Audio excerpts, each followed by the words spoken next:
tous et bienvenue dans le Grand JT des territoires sur vos chaînes locales et régionales et sur TV5 Monde avec la participation de la presse quotidienne régionale. Voici les titres de cette édition. Du Covid dans les eaux usées, la ville de Limoges a lancé une opération quartier par quartier pour voir où le virus circule le plus. Nous avons suivi cette investigation surprenante avec cette à Limoges. Escape Game, même le Covid, la crise du Covid aura permis de fabriquer de nouveaux jeux qui sensibilisent à la vaccination, comme cette Escape Game ludique que nous fait découvrir dans un instant TV7, la chaîne du groupe Sud-Ouest. Disparus puis revenus, ils avaient totalement disparu de nos massifs au début du XXe siècle.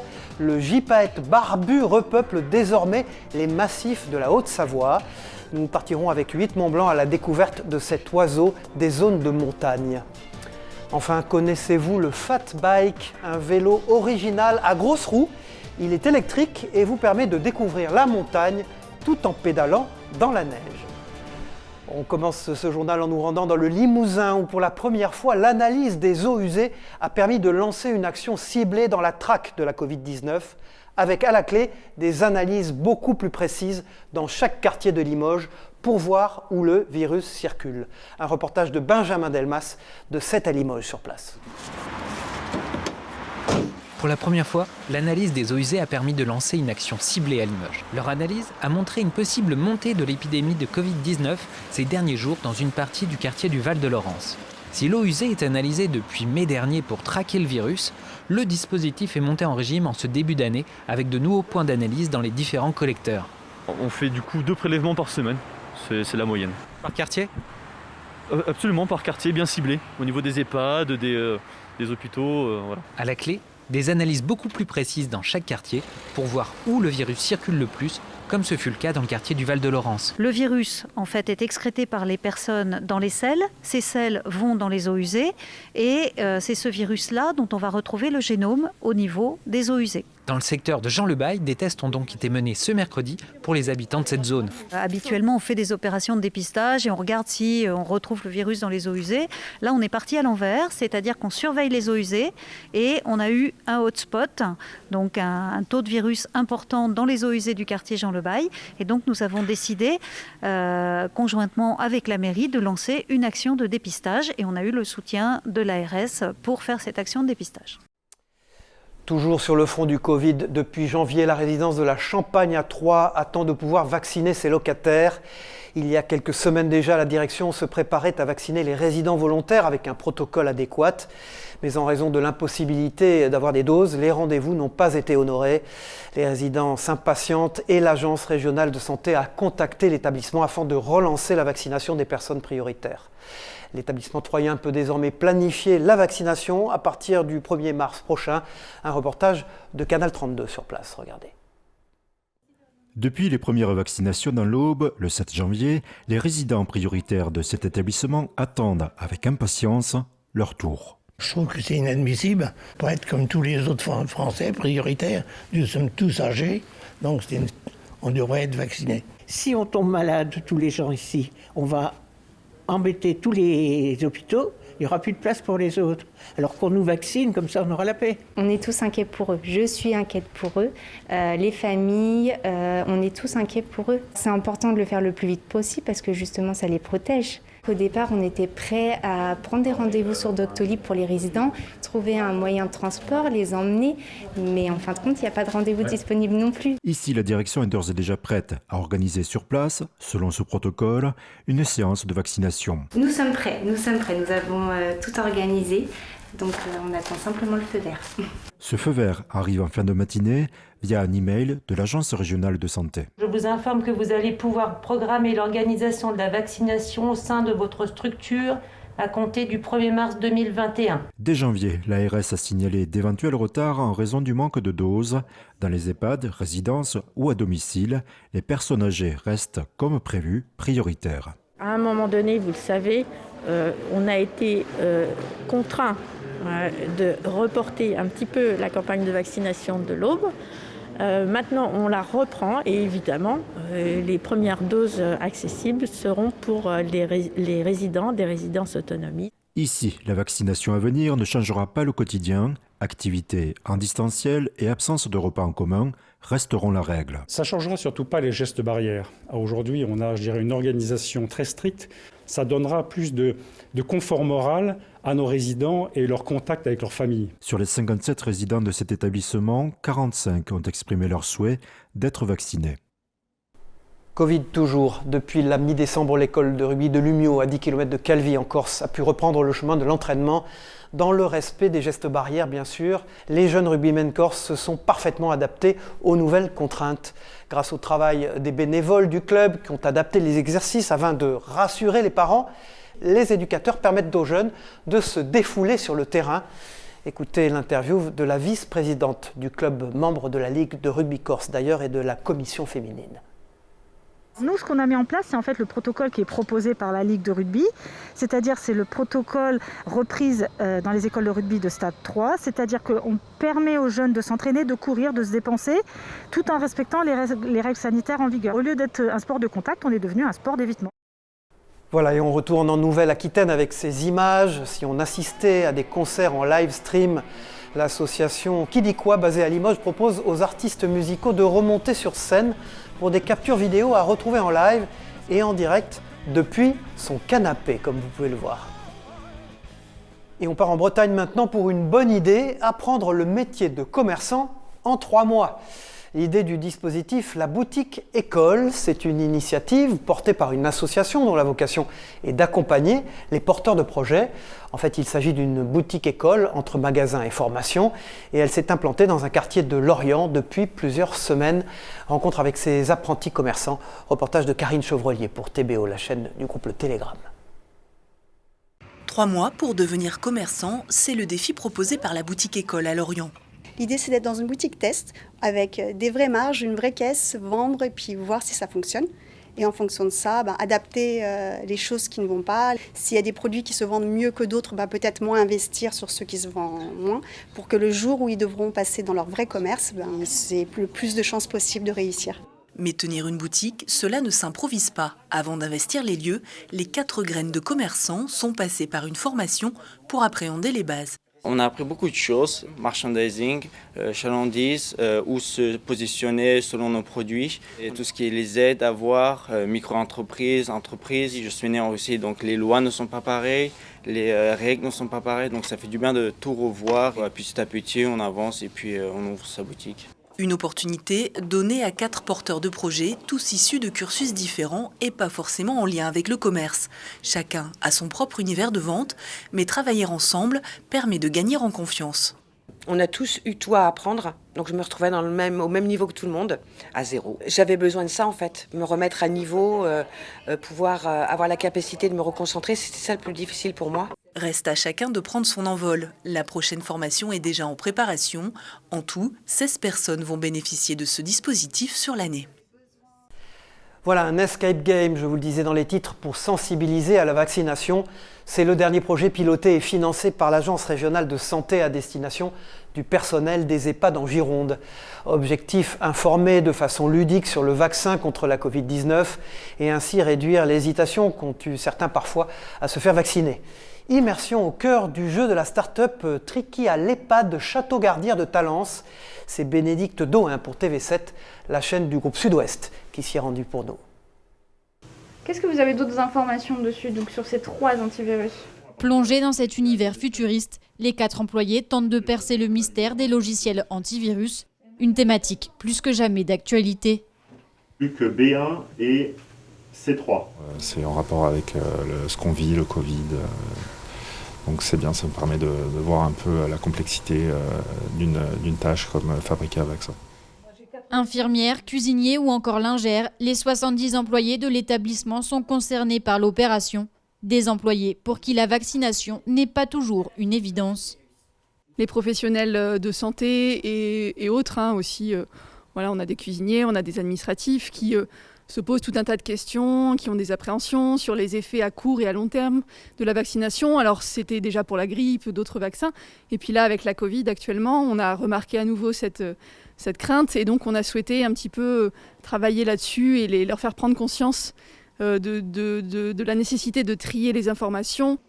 Une fois la partie terminée, un débriefing s'impose avec un médiateur de santé. Un temps de parole et d'écoute où chacun aborde ses sentiments quant à la vaccination. Il y a entre 45 minutes et 60 minutes d'exposition dans la phase immersive et 45 minutes ou 60 minutes sur la phase de débriefing, parce que c'est bien l'enjeu de pouvoir libérer la parole et que chaque participant ait le temps de bien réfléchir, de pouvoir exposer les problématiques qu'il vit au quotidien. Au total, 6 établissements girondins font partie du programme. D'ici la fin du mois, 400 employés auront participé à cet escape game. Voilà, regardez ce reportage, il peut vous être très utile maintenant, car quand vous composez un numéro d'urgence comme celui des pompiers ou des gendarmes, tout un processus se met en place pour que votre appel s'adresse à la bonne urgence.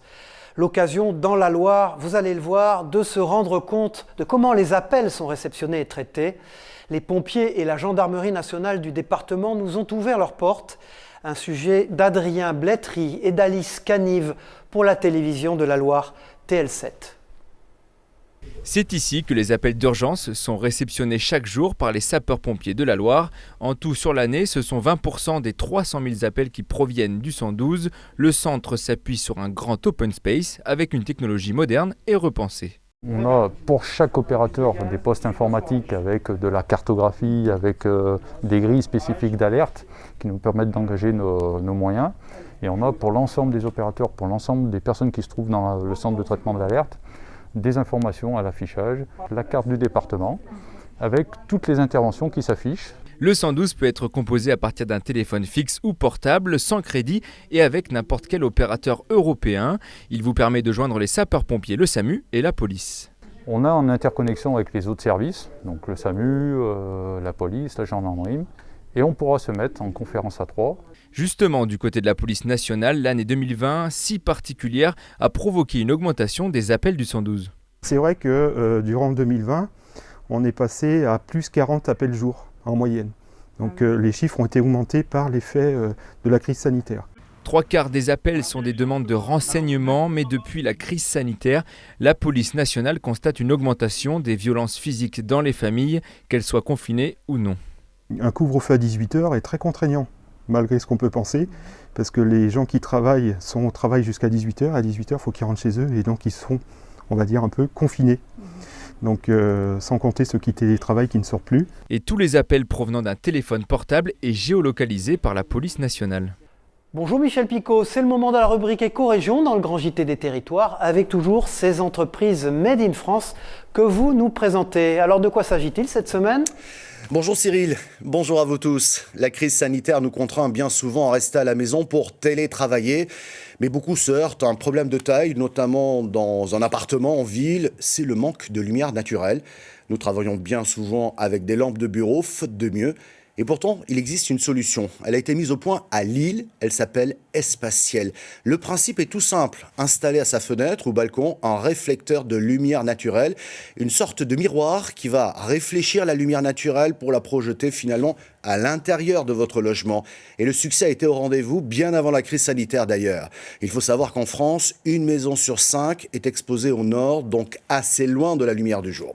Aujourd'hui, la start-up lance un nouveau panneau réflecteur intelligent car il va suivre la courbe du soleil tout au long de la journée. Une manière originale de laisser entrer le soleil dans sa maison et surtout de se faire du bien.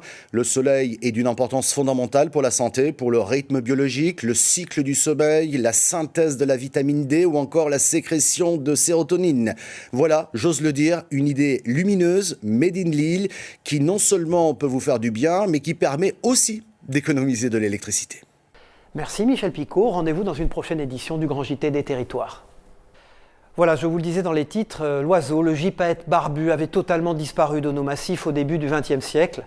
Mais avec la mise en place d'un plan de réintroduction dans les années 90, l'espèce est de retour dans son environnement naturel. En Haute-Savoie, c'est le Conservatoire des espaces naturels qui est en charge de leur suivi. Un organisme qui a d'ailleurs enregistré plusieurs pontes dans le centre d'élevage cette année. Une première, une explication avec ce reportage d'Emmanuel Jo pour 8 Mont-Blanc. Regardez. Depuis 25 ans déjà, les gypaètes barbus réinvestissent peu à peu les Alpes. Cela grâce à un projet de réintroduction européen qui a d'ores et déjà permis à une 50aine de couples de s'installer dans l'arc alpin. Et parmi les premiers sites à avoir séduit un de ces couples, la falaise du Bargy sur les hauteurs du Reposoir. Un lieu toujours surveillé aujourd'hui afin de comprendre et suivre l'évolution de cette population. Pour garantir une gestion optimale de l'animal, l'observation n'est pas le seul outil du Conservatoire des espaces naturels de Haute-Savoie. Depuis les années 85, si je ne dis pas de bêtises, Aster gère aussi un centre d'élevage avec des oiseaux, des gypaètes en captivité. Et l'objectif, c'est qu'ils se reproduisent et du coup de relâcher ces poussins, que ce soit pendant longtemps en Haute-Savoie, mais on participe aussi aux efforts de lâcher dans toutes les Alpes, également dans le Massif central, en Espagne, en Corse, voilà, puisque l'objectif, c'est de recoloniser tout le pourtour méditerranéen. Si aujourd'hui en France, 18 couples sont connus et suivis, ce nombre pourrait bien augmenter avec la ponte de 3 femelles du centre d'élevage cette année. Pourtant, la prudence reste de mise, l'hiver étant une période critique pour l'espèce, synonyme d'accouplement, et rendant donc les rapaces plus sensibles à leur environnement. C'est une espèce très sensible, déjà qui se reproduit très lentement, c'est-à-dire que les oiseaux ils sont adultes que vers 7 ou 8 ans, donc ils ne se reproduisent pas avant, et en moyenne ils produisent un poussin par couple tous les 3 ans. Donc si en plus on rajoute nos perturbations humaines, liées à un passage d'hélico qui va effrayer l'oiseau qui va s'envoler, donc on essaye de sensibiliser tous ces acteurs en fonction des sites, puisque différents sites ne vont pas avoir les mêmes types de perturbations.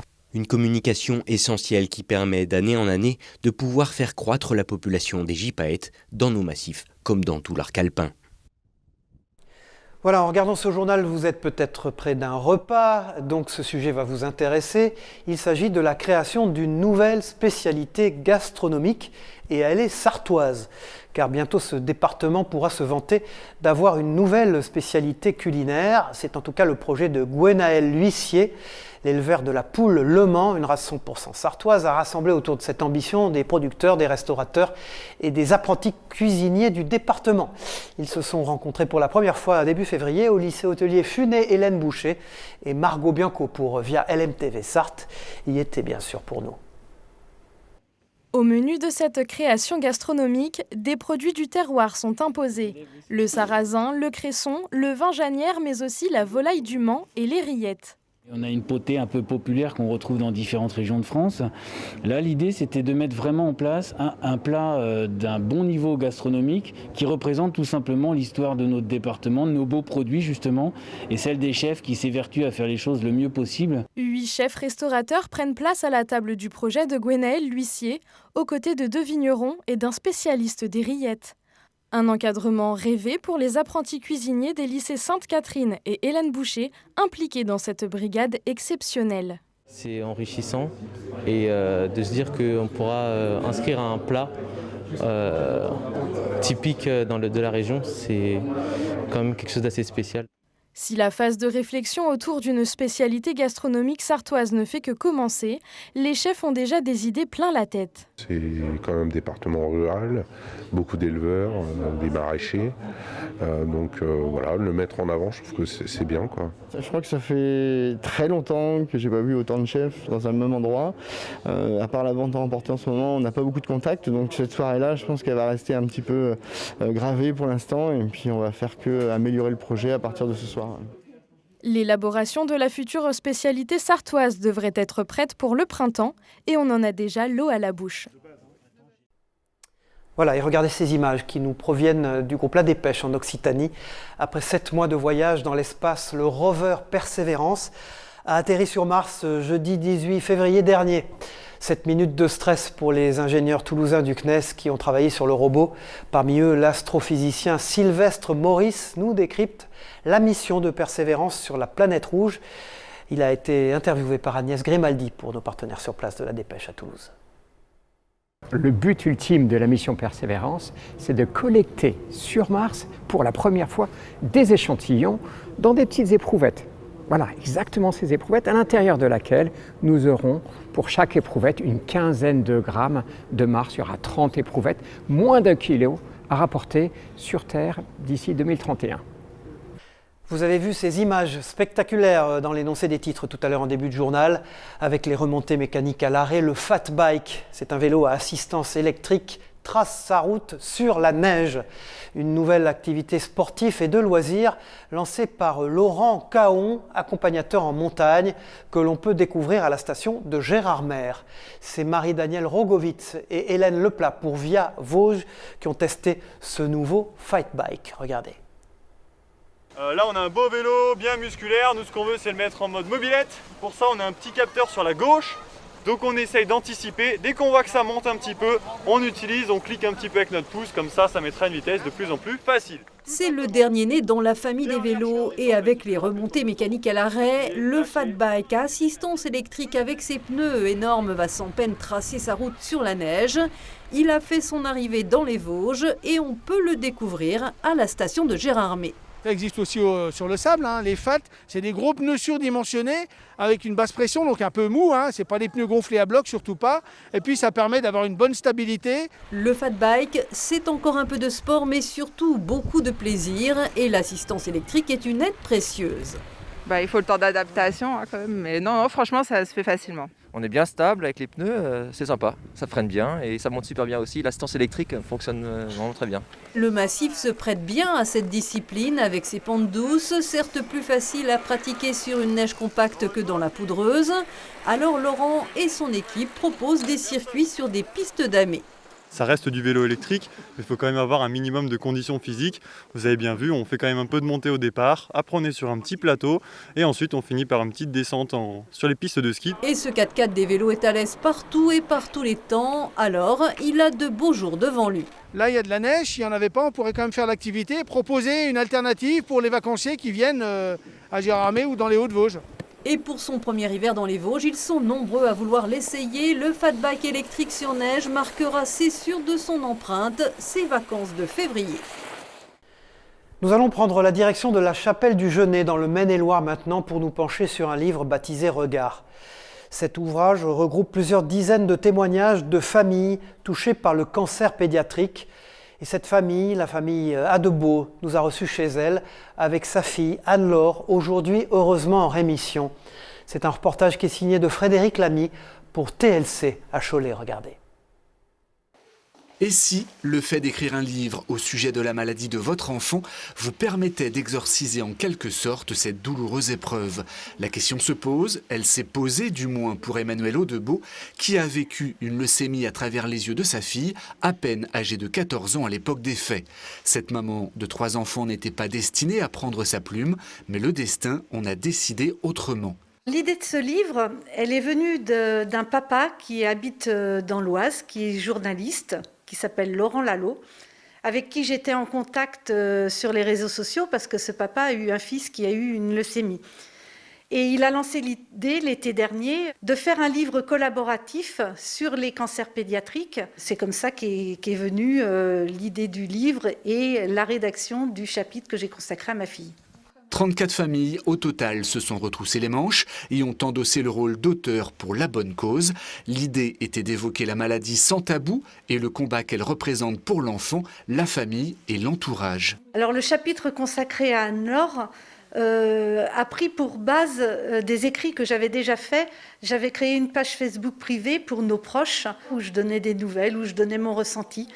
Et donc, ça m'a paru tout naturel de reprendre ça comme base et de décrire comment j'avais ressenti ces 2 années de traitement lourd qu'avait subi Anne-Laure pour sa leucémie.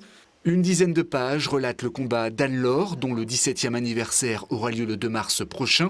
Aujourd'hui en rémission, cette jeune femme que l'on pourrait qualifier aisément de guerrière ou de combattante garde paradoxalement une image légère de sa maladie. Moi, je l'ai bien vécu. En vrai, pour moi, ça s'est très bien passé parce que j'ai quand même vécu des bons moments en même temps avec d'autres personnes qui étaient dans le même état que moi. Oui, j'étais optimiste. Je me disais que c'est comme ça, quoi. On peut rien y faire, on peut pas changer le destin, donc autant profiter de chaque instant en tant que comme ça, quoi. Profiter de chaque instant, relativiser les petits soucis du quotidien, aimer plus que se battre. Nous avons finalement tous beaucoup à apprendre de la philosophie de ces enfants ayant vécu une maladie grave. Anne-Laure, elle, a repris le cours de sa vie. Elle attend maintenant de découvrir les différents témoignages qui composeront le livre. Et puis regardez ces images qui nous proviennent de la Côte d'Azur avec le 5 km Hercules du Monaco Run qui a eu lieu dimanche dernier. Il a été remporté par Joshua Cheptegei chez les hommes et Béatrice Chepkoekek chez les femmes. La Kenyane signe par la même occasion un record du monde. Ce sont des images d'Émilie Rousseau et d'Alexandra Marangoni pour Monaco Info. Voilà, et puis regardez ces images qui nous proviennent de Martinique. La baie de Fort-de-France va accueillir donc la 15e Transat Jacques Vabre. Sur la route du café, la course à la voile transatlantique a choisi la Martinique pour la première fois de son histoire. Cette Transat est suivie chaque année par 830 000 spectateurs. Après le Brésil, le Costa Rica, la Colombie, cette transatlantique arrive pour la première fois aux Antilles, toujours sur cette route du café. L'annonce a d'ailleurs été faite lors d'une conférence de presse simultanée au Havre et à Fort-de-France. Cette transat prendra son départ au Havre le 7 novembre prochain. Voilà, merci d'avoir suivi cette édition du Grand JT des Territoires sur vos chaînes régionales et locales de la TNT et sur TV5 Monde. On se retrouve pour une prochaine édition. Bon courage à tous.